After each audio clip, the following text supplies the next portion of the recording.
Helicopter দুর্ঘটনায় ইরানের president Ibrahim রাইসির মৃত্যু যেন রিয়েল লাইফ থ্রিলার। তার মৃত্যুতে সবাই খুঁজে পাচ্ছে ষড়যন্ত্রের গন্ধ, জানিয়ে মুখর রয়েছে সোশ্যাল মিডিয়া। পারিপার্শ্বিক পরিস্থিতি বিবেচনায় এই দুর্ঘটনা নিয়ে নানা মহলে উঠতে শুরু করেছে নানা প্রশ্ন। হেলিকপ্টার বিধ্বস্তের কারণ হিসেবে অফিসিয়ালি বৃষ্টি, কুয়াশা সহ খারাপ আবহাওয়ার দিকে ইঙ্গিত করা হয়েছে, কিন্তু এর পিছনে নাশকতার সম্ভাবনা উড়িয়ে দিচ্ছে না কেউই।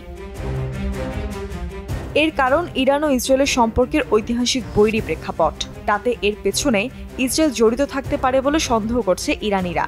আর এর পেছনে জোরালো কারণও আছে। দামেস্কে একজন ইরানি জেনারেলকে হত্যা ও পরবর্তীতে ইসরায়েলে ইরানের শত শত ক্ষেপণাস্ত্র নিক্ষেপের ঘটনায় সৃষ্ট সাম্প্রতিক উত্তেজনাই এই সন্দেহকে উস্কে দিয়েছে।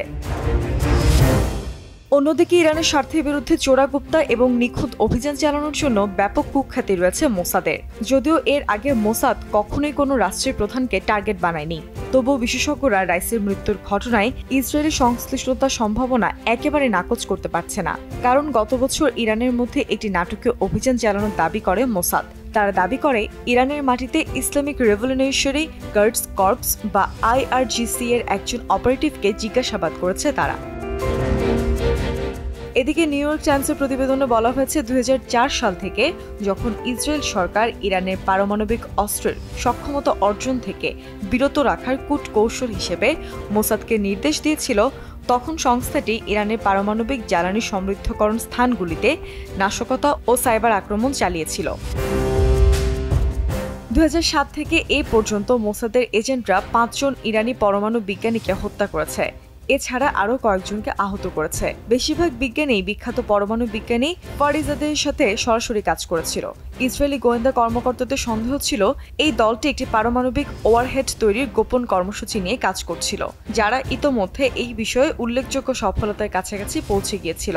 বলা হয় সেটি ছিল ইরানের দূরপাল্লার ক্ষেপণাস্ত্রগুলোর উপরে ফিট করার জন্য যথেষ্ট ছোট ওয়ারহেড। গত সোমবার ইসরায়েল হেলিকপ্টার দুর্ঘটনায় রাইসের মৃত্যুর সাথে জড়িত থাকার কথা অস্বীকার করেছে। নাম প্রকাশ না করার শর্তে একজন কর্মকর্তার বরাত দিয়ে রয়টার্স জানিয়েছে, এই দুর্ঘটনার সাথে আমরা জড়িত নই।